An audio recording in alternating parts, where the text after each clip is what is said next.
After years of public demos, I was left a little confused as to just what kind of a game The Division was. Was it a full-blown RPG, a post-epidemic tactical shooter, or a straight-up PvP meat grinder?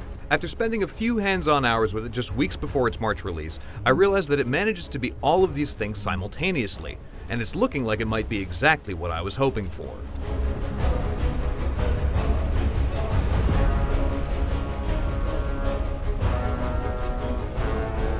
As a shooter, it performs more than admirably. Its combat mechanics control well, and the enemy AI is adaptable enough that you don't always feel like you're constantly replaying the same firefight as your opponents suppress, flank, and advance on your team. Enemies don't go down with a single headshot, which takes some getting used to, but I was okay with it because it presented a more challenging experience for a three-man fire team and made for a constant reminder of the game's RPG DNA. The Division employs your standard arsenal of military-grade weaponry, from SMGs and assault rifles to machine guns and a variety of grenades, and both weapon attachments and armor upgrades can be obtained by looting enemies, bartering with vendors, or crafted using materials recovered from scrapped items. In addition to all this traditional military hardware is some very cool pseudo-futuristic tech that gives each agent of the Division a specialized set of abilities. You might choose to send out a pulse that temporarily marks enemies and buffs your damage, or maybe carry a riot shield to deflect bullets, or equip a seeker grenade to home in on your enemies.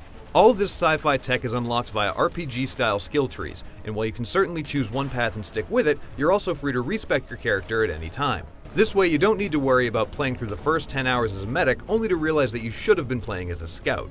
So long as you've managed to rebuild enough of your base of operations, basically the command center where you'll manage your campaign to clean up New York, you can switch between any abilities you've unlocked at any time. This was especially helpful when we jumped ahead into a late-game mission where it seemed that every enemy we ran into was a formidable threat that required unique tactics to defeat. The most dangerous foes we squared off against, however, weren't AI-controlled vandals or looters, they were other Division agents, hunting for the most valuable loot inside the city's still contaminated Dark Zone. The Dark Zone is the Division's PvP-enabled arena, but instead of immediately being forced to attack anyone you run into, everyone in the Dark Zone, except for the errant NPC patrol, starts off as friendly. However, players are also far more likely to come across rare loot in the DZ, and unlike the rest of the game world, it isn't instant, meaning that there's only one, and whoever successfully manages to extract the item claims the reward. This makes attacking your fellow agents, going rogue as it's called, a much more appealing prospect. Unfortunately, going rogue sorta happens at the drop of a hat.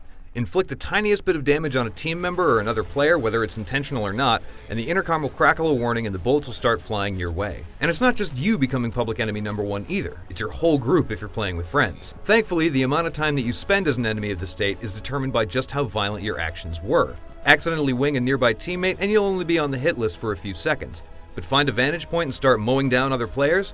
Eventually, you'll become so notorious that a bounty is placed on you, and every agent operating in the DZ will receive a mission to bring you down. But once you exit the Dark Zone, all is forgiven, and you're free to resume the Herculean task of rebuilding New York. We played through a few main story missions during our demo, and each one ran between about a half an hour and an hour. Plus, there seemed to be no shortage of side missions, safe houses, and supply runs dotting the portion of the map that we had explored. There's a great deal of environmental storytelling at play here too, not just through collectible AV logs or the holographic echo sequences that provide a glimpse into the past, but in every abandoned shelter, street, and back alley of the city as well. And I've got to mention, aside from the occasional mistake leading to my death, once I booted up the game for the first time, I never saw another loading screen. Anywhere. The Division was every bit as engaging as I had hoped it would be, and I'm eager to see what the full experience ends up being. With only a few weeks left until launch, it's unlikely that much of what we saw will change, and that's A-OK by me. For more on The Division, stick around on IGN. The civilians have been secured. Thank you so much. Those people are crazy.